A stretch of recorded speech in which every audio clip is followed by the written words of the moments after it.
ನಿಮ್ಮೆಲ್ಲರಿಗೂ ಕೂಡ ನಿಮ್ಮದೇ ಆಗಿರ್ತಕ್ಕಂಥ ಯೂಟ್ಯೂಬ್ ಚಾನಲ್ ಸ್ಟಡಿ ವಿತ್ ಪರಶುರಾಮ್ಗೆ ಸ್ವಾಗತ ಅಂತ ಹೇಳ್ತಾ, ನೀವೆಲ್ಲ ಕೂಡ 23/3/2026ಕ್ಕೆ SSLC ವಿಜ್ಞಾನದಲ್ಲಿ ವಾರ್ಷಿಕ ಪರೀಕ್ಷೆಯನ್ನು ಬರೀತಾ ಇದ್ದೀರಿ.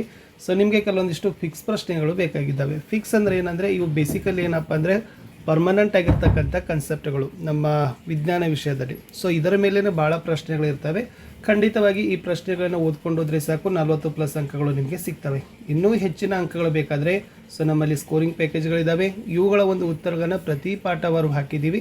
ಅಲ್ಲಿ ನೋಡಿದರೆ ಖಂಡಿತವಾಗಿ ನಿಮ್ಮ ಡೌಟ್ ಕ್ಲಿಯರ್ ಆಗ್ತದೆ, ನಿಮಗೆ ಅಂಕಗಳು ಕೂಡ ಸಿಗ್ತವೆ.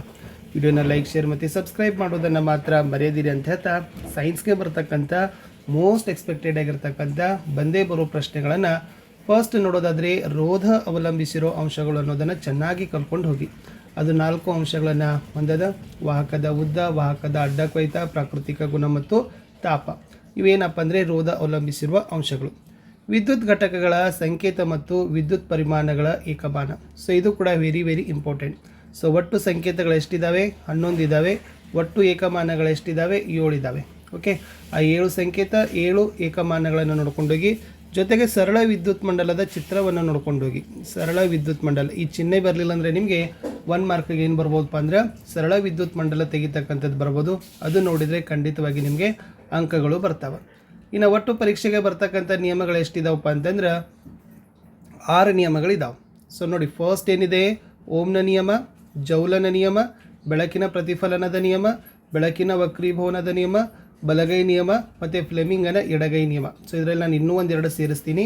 ಬಲಗೈ ನಿಯಮ 1 ಸೇರಿಸ್ತೀನಿ, ಆಮೇಲೆ ಫ್ಲೆಮಿಂಗನ ಎಡಗೈ ನಿಯಮ 1 ಸೇರಿಸ್ತೀನಿ. ಸೊ 2 ಏನಪ್ಪ ಅಂತಂದರೆ ಮೋಸ್ಟ್ ಇಂಪಾರ್ಟೆಂಟ್ ಆಗಿರ್ತಕ್ಕಂಥ ಪ್ರಶ್ನೆ. ಯಾವ ಬೆರಳು ಏನನ್ನು ಸೂಚಿಸ್ತದೆ ಅಂತ ಈ ಬಲಗೈ ನಿಯಮ ಮತ್ತು ಫ್ಲೆಮಿಂಗನ ಎಡಗೈ ನಿಯಮದಲ್ಲಿದ್ದಾವೆ. ಅದನ್ನು ನೋಡ್ಕೊಂಡೋಗಿ ಖಂಡಿತವಾಗಿ ನಿಮಗೆ 2ರಿಂದ 3 ಮಾರ್ಕ್ಸ್ ಬರೀ ನಿಯಮಗಳ ಮೇಲೇ ಬರ್ತಾ ಇದ್ದಾವೆ. ಅದರಲ್ಲಿ ವಿಶೇಷವಾಗಿ ಓಮ್ನ ನಿಯಮದ ಗಣಿತೀಯ ಸೂತ್ರ, ಜೌಲನ ನಿಯಮದ ಗಣಿತೀಯ ಸೂತ್ರ.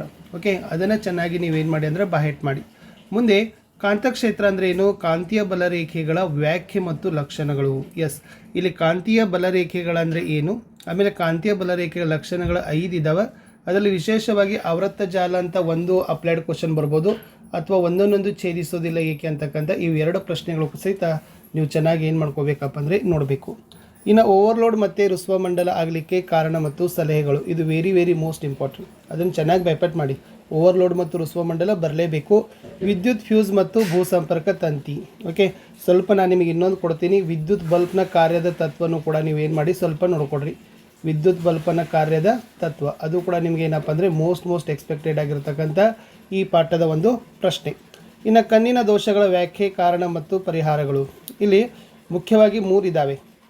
ಸಮೀಪ ದೃಷ್ಟಿ ಇದೆ, ದೂರದೃಷ್ಟಿ ಇದೆ, ಪ್ರೆಸ್ ಬಯೋಫಿದ ಇದೆ. ಕಣ್ಣಿನ ಹೊಂದಾಣಿಕೆ ಸಾಮರ್ಥ್ಯ ಎಂದು ಕೂಡ ಒಂದು ಬರ್ತದೆ. ಕಣ್ಣಿನ ಹೊಂದಾಣಿಕೆ ಸಾಮರ್ಥ್ಯ ಅದು ಕೂಡ ಸ್ವಲ್ಪ ನೀವೇನು ಮಾಡಿ ನೋಡ್ಕೊಡ್ರಿ. ವಿಶೇಷವಾಗಿ ಸಮೀಪ ದೃಷ್ಟಿ ಅರ್ಥ, ಕಾರಣ ಮತ್ತು ಪರಿಹಾರ; ದೂರದೃಷ್ಟಿ ಅರ್ಥ, ಕಾರಣ ಮತ್ತು ಪರಿಹಾರ; ಪ್ರೆಸ್ ಬಯೋಫಿಯಾದ ಅರ್ಥ ಮತ್ತು ಕಾರಣ ಮತ್ತು ಪರಿಹಾರ. ಓಕೆ, ಅಂದರೆ ಹಾಗಂದರೆ ಏನು, ಅದಕ್ಕೇನು ಕಾರಣ, ಯಾವ ಮೊಸರವನ್ನು ಬಳಸಿ ನೀವು ಪರಿಹಾರವನ್ನು ಸೂಚಿಸ್ತೀರಿ ಅನ್ನೋದನ್ನು ನೀವು ಬರಿಬೇಕು. ಸಮೀಪಕ್ಕೆ ನಿಮ್ನ, ದೂರಕ್ಕೆ ಪೀನ, ಪ್ರೆಸ್ ಬಯೋಫಿಯಾಗೆ ದ್ವಿಪೀನ ಮೊಸರಗಳನ್ನು ನಾವು ಬಳಸ್ತೀವಿ ಅನ್ನೋದು ನಿಮಗೆ ಈಗಾಗಲೇ ಗೊತ್ತಿದೆ. ಇನ್ನು ಪೀನ ಮೊಸರದ ಪಡೆದ ರೇಖಾಚಿತ್ರಗಳು ಅಂತ ಇದೆ. ಸೊ ಟೋಟಲಿ ನಿಮಗೆ ನಿಮ್ನ ಮತ್ತು ಪೀನದು ಟೋಟಲಿ 6+6 12 ರೇಖಾಚಿತ್ರಗಳಿದ್ದಾವೆ. ಬಟ್ ಏನು ಮಾಡಿದ್ದಾರೆ ಅಂದರೆ ನೀವು ಸ್ವಲ್ಪ ಪೀನ ಮೊಸರನ್ನು ಚೆನ್ನಾಗಿ ನೋಡ್ಕೊಂಡೋಗಿ ಅದರಲ್ಲಿ 2F1ನಿಂದ ಆಚೆಗೆ, 2F1ನ ಮೇಲೆ, 2F1 ಮತ್ತು F1ಗಳ ಮಧ್ಯೆ, F1ನ ಮೇಲೆ, ಇವು 4 ಕೇಸಸ್ಗಳನ್ನು ನೀವು ಏನು ಮಾಡಿ ಅಂದರೆ ಚೆನ್ನಾಗಿ ಬೈಪಟ್ ಮಾಡ್ಕೊಂಡು ಹೋಗಿ. ಇವು ಪ್ರಾಕ್ಟೀಸ್ ಮಾಡಿ. First priority.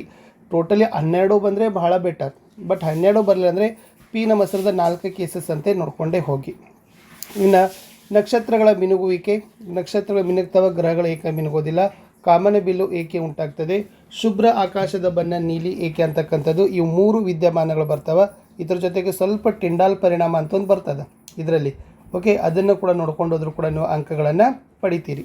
ಇನ್ನು ಇವು ಚಟುವಟಿಕೆಗಳಲ್ಲಿ ಒಂದಂತೂ ನಿಮಗೆ ಫಿಕ್ಸ್ ಆಗಿ ಬರ್ತಕ್ಕಂಥ ಪ್ರಶ್ನೆ. 1-2 ಬಂದರೂ ಕೂಡ ಬರ್ಬೋದು.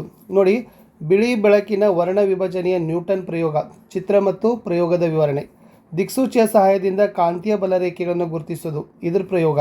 ಕಾಂತಕ್ಷೇತ್ರದಲ್ಲಿಟ್ಟ ವಿದ್ಯುತ್ ಹರಿಯುವ ಅಲ್ಯೂಮಿನಿಯಂ ಸಲಾಕೆ ಬಲ ಅನುಭವಿಸ್ತದೆ ಅಂತಕ್ಕಂಥ ಈ ಪ್ರಯೋಗ. ಈ 3 ಚಟುವಟಿಕೆ ಪ್ರಯೋಗಗಳನ್ನು ನೀವು ಬೈಪಟ್ ಮಾಡಲೇಬೇಕು. ಖಂಡಿತವಾಗಿ ಇಲ್ಲೇ ನೀವು ಇಲ್ಲ ಅಂತಂದರೆ ಏನು ಮಾಡ್ತೀರಪ್ಪ ಅಂದ್ರೆ 15+ ಗ್ಯಾರಂಟಿಯಾಗಿ ಮಾರ್ಕ್ಸನ್ನು ಏನು ಮಾಡ್ತೀರಿ ಈ ಫಿಸಿಕ್ಸ್ ಸೆಕ್ಷನ್ನಿಂದ ನೀವೇನು ಮಾಡ್ತೀರಪ್ಪ ಅಂದರೆ ಪಡಿತೀರಿ. ಇನ್ನು ಮುಂದೆ ಬರ್ತೀನಿ. ಸೊ ವೆರಿ ಮೋಸ್ಟ್ ಇಂಪಾರ್ಟೆಂಟ್ ನಿಮ್ಮ ಕೆಮಿಸ್ಟ್ರಿಯಲ್ಲಿ ಏನಿದೆ ಅಂತಂದರೆ ಸಮೀಕರಣಗಳನ್ನು ಸರಿದೂಗಿಸುವುದು ಅಂತ ಇದೆ. ಸೊ ಟೋಟಲಿ ನಿಮಗೆ 23 ಸಮೀಕರಣಗಳು ಇದ್ದಾವೆ ನಿಮ್ಮ ಪುಸ್ತಕದಲ್ಲಿ. Very important. ಹೇಳಿಕೆಗಳಿದ್ದಾವೆ, ಸಮೀಕರಣಗಳಿದ್ದಾವೆ. ಹೇಳಿಕೆ ಕೊಟ್ಟಾಗ ಸಮೀಕರಣ ಬರಬೇಕು, ಸಮೀಕರಣ ಕೊಟ್ಟಾಗ ಸರಿದೂಗಿಸ್ಲಿಕ್ಕೆ ಬರಬೇಕು. ಅದನ್ನು ಚೆನ್ನಾಗಿ ಕಲ್ಕೊಡ್ರಿ. ಲವಣಗಳ ಸೂತ್ರ, ರಾಸಾಯನಿಕ ಮತ್ತು ಹೆಸರು ಮತ್ತು ಉಪಯೋಗ, ಇಲ್ಲಿ 3 ಬರ್ತವೆ. ಒಂದು ಚೆಲುವೆ ಪುಡಿ ಬರ್ತದೆ, ಒಂದು ವಾಷಿಂಗ್ ಸೋಡಾ ಬರ್ತದೆ, ಇನ್ನೊಂದು ಪ್ಲಾಸ್ಟರ್ ಆಫ್ ಪ್ಯಾರಿಸ್ ಅಂತ ಬರ್ತದೆ. ಈ 3ರ ಒಂದು ರಾಸಾಯನಿಕ ಹೆಸರು, ಅನುಸೂತ್ರ ಮತ್ತು ಉಪಯೋಗಗಳನ್ನು ಚೆನ್ನಾಗಿ ಬ್ಯಾಪಟ್ ಮಾಡಿ. ಒಂದಂತೂ ನಿಮಗೆ ಬಂದೇ ಬರ್ತದೆ. ಇನ್ನು pH ಮೌಲ್ಯ ಬಹಳ ಮೋಸ್ಟ್ ಇಂಪಾರ್ಟೆಂಟ್. ಈ ಜಠರ ಆಗಿರ್ಬೋದು, ಆಮ್ಲ ಮಳೆ ಆಗಿರ್ಬೋದು. ಓಕೆ, ಸೊ pH ಮೌಲ್ಯದಲ್ಲಿ ಬಣ್ಣಗಳ ಬದಲಾವಣೆಗಳಾಗಿರ್ಬೋದು, ದ್ರಾವಣಗಳನ್ನು ಕೊಟ್ಟಾಗ ಯಾವ ದ್ರಾವಣ ಪ್ರಬಲ, ಯಾವ ದ್ರಾವಣ ತಟಸ್ಥ, ಈ ಥರ ಅಪ್ಲೈಡ್ ಕ್ವಶನ್ ಏನು ಮಾಡ್ತಾರಪ್ಪ ಅಂದರೆ ನಿಮಗೆ pH ಸ್ಕೇಲ್ದಲ್ಲಿ ಬರ್ತದೆ. ಅದನ್ನು ಚೆನ್ನಾಗಿ ನೀವು ಬ್ಯಾಪಟ್ ಮಾಡಿ ಹೋಗ್ರಿ. ಇನ್ನು ಕಮಟುವಿಕೆ ಮತ್ತು ನಶಿಸುವಿಕೆ, ಅರ್ಥ ಮತ್ತು ತಡೆಗಟ್ಟುವ ಕ್ರಮಗಳು ಅಂತ ಕರೀತಾರೆ. ಸೊ ನಶಿಸುವಿಕೆ ಅಂದರೆ ಸಂಕ್ಷಾರಣ ಅಲ್ಲ, ಎಸ್. ಸೊ ಅದನ್ನು ಕಮಟುವಿಕೆ, ನಶಿಸುವಿಕೆ ಅಥವಾ ಸಂಕ್ಷಾರಣಗಳಿಂದ 1 ಮಾರ್ಕ್ಸ್ ಅಂತೂ ಫಿಕ್ಸ್ ಆಗಿ ಬರ್ತದೆ. ಹುರಿಯುವಿಕೆ ಮತ್ತು ಕಾಸುವಿಕೆ ನಡುವಿನ ವ್ಯತ್ಯಾಸ, ಇದು ಕೆಮಿಸ್ಟ್ರಿಯಲ್ಲಿ ಮೋಸ್ಟ್ ಇಂಪಾರ್ಟೆಂಟ್ ಆಗಿರ್ತಕ್ಕಂಥ ವ್ಯತ್ಯಾಸದ ಪ್ರಶ್ನೆ. ಕೆಟನೀಕರಣ, ಅನುರೂಪ ಶ್ರೇಣಿ, ರಚನಾ ಸಮಾಂಗತೆ ಫಿಕ್ಸ್ ಆಗಿ ಬರ್ತಕ್ಕಂಥ 3 ಮಾರ್ಕ್ಸ್ಗೆ ಕೊಡ್ತಕ್ಕಂಥ ಪ್ರಶ್ನೆ. ಕೆಟನೀಕರಣ ಬರ್ಬೋದು, ಅನುರೂಪ ಶ್ರೇಣಿ ಬರ್ಬೋದು, ರಚನಾ ಸಮಾಂಗತೆ ಬರ್ಬೋದು. ಇನ್ನು ಸಂಕಲನ ಕ್ರಿಯೆ ಮತ್ತು ಆದೇಶನ ಕ್ರಿಯೆ, ಉತ್ಕರ್ಷಣ ಕ್ರಿಯೆ ಮತ್ತು ಅಪಕರ್ಷಣ ಕ್ರಿಯೆ, ಹೈಡ್ರೋಜನೀಕರಣ ಕ್ರಿಯೆ, ಇದನ್ನು ಸ್ವಲ್ಪ ಫಿಕ್ಸ್ ಆಗಿ ನೀವು ಏನು ಮಾಡಿ ಅಂದರೆ ನೋಡ್ಕೊಂಡು ಹೋಗಿ. ಇನ್ನು NaCl ಅಂದರೆ ಸೋಡಿಯಂ ಕ್ಲೋರೈಡ್ ಅದ ಮೆಗ್ನೀಸಿಯಂ ಕ್ಲೋರೈಡ್ನಲ್ಲಿ ಅಯಾನಿಕ್ ಬಂಧ ಉಂಟಾಗ್ತಕ್ಕಂಥ ಚುಕ್ಕಿ ರಚನೆ ಇದೆ. ಎಕ್ಸ್ಪ್ಲನೇಷನ್ ಇದೆ, ಚುಕ್ಕಿ ರಚನೆ ಇದೆ. ಸಾಬೂನು ಸ್ವಚ್ಛಗೊಳಿಸುವ ಪ್ರಕ್ರಿಯೆ, ನಾನು ಸ್ವಲ್ಪ ನಿಮ್ಗೆ ಏನು ಹೇಳ್ತೀನಿ ಅಂದರೆ ಸಾಬೂನು ಮತ್ತು ಮಾರ್ಜಕಗಳ ನಡುವಿನ ವ್ಯತ್ಯಾಸವನ್ನು ಕೂಡ ನಾನು ನಿಮ್ಗೆ ಏನು ಮಾಡ್ತೀನಿ ಕೊಡ್ತೀನಿ. ಅದು ಒಂದು ಸ್ವಲ್ಪ ನೋಡ್ಕೊಂಡು ಹೋಗಿ. ಕ್ರಿಯಾ ಗುಂಪುಗಳ ಕೋಷ್ಟಕ ಅಂತ ಇದೆ, ಅದನ್ನು ಕೂಡ ಯಾವ ಕ್ರಿಯಾ ಗುಂಪುಗಳು ಕ್ರಿಯಾಶೀಲತೆ, ಯಾವುದು ಕ್ರಿಯಾಶೀಲತೆ ಇಲ್ಲ, ಅದರ ಮೇಲೆ ನಿಮಗೆ ಅಪ್ಲೈಡ್ ಕ್ವಶನ್ಸ್ಗಳು ಬರ್ತಾವೆ. ಇದನ್ನು ಚೆನ್ನಾಗಿ ನೋಡ್ಕೊಂಡು ಹೋದರೆ ಕೆಮಿಸ್ಟ್ರಿಯಲ್ಲಿನೂ ಕೂಡ ನೀವು ಮಿನಿಮಮ್ ಇಲ್ಲಾಂದರೆ 13+ ಮಾರ್ಕ್ಸನ್ನು ಏನು ಮಾಡ್ತೀರಪ್ಪ ಅಂದರೆ ಗಳಿಸ್ತೀರಿ.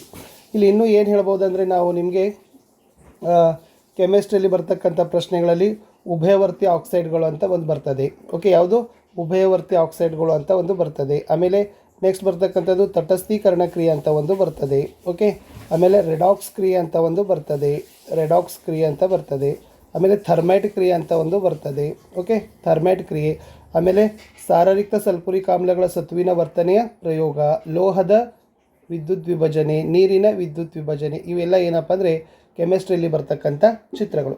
ಸೊ ಇಲ್ಲಿ ಹೆಚ್ಚು ಚಿತ್ರ ಕೊಟ್ಟಿಲ್ಲ, ಬಟ್ ಕಂಪ್ಲೀಟಾಗಿ ನಾವು ನಿಮಗೆ ಡೆಫಿನೇಷನ್ಸ್ಗಳನ್ನು ಕೊಡ್ತಾ ಇದ್ದೀವಿ, ಪ್ರಶ್ನೆಗಳನ್ನು ಕೊಡ್ತಾ ಇದ್ದೀವಿ, ಚಿತ್ರಗಳು ಕೊಡ್ತಾ ಇಲ್ಲ. ಅದು ಒಂದು ಸ್ವಲ್ಪ ತಲೆಯಲ್ಲಿ ಇಟ್ಕೊಡ್ರಿ. ಓಕೆ, ಇನ್ನು ಬಯೋಸೈನ್ಸ್ಗೆ ಬರ್ತೀನಿ. ಜೀವಶಾಸ್ತ್ರದಲ್ಲಿ ಬರ್ತಕ್ಕಂಥ ವೆರಿ ಮೋಸ್ಟ್ ಇಂಪಾರ್ಟೆಂಟ್ ದ್ಯುತಿ ಸಂಶ್ಲೇಷಣೆ, ಬಾಷ್ಪ ವಿಸರ್ಜನೆ ಕಲೀಲೇಬೇಕು.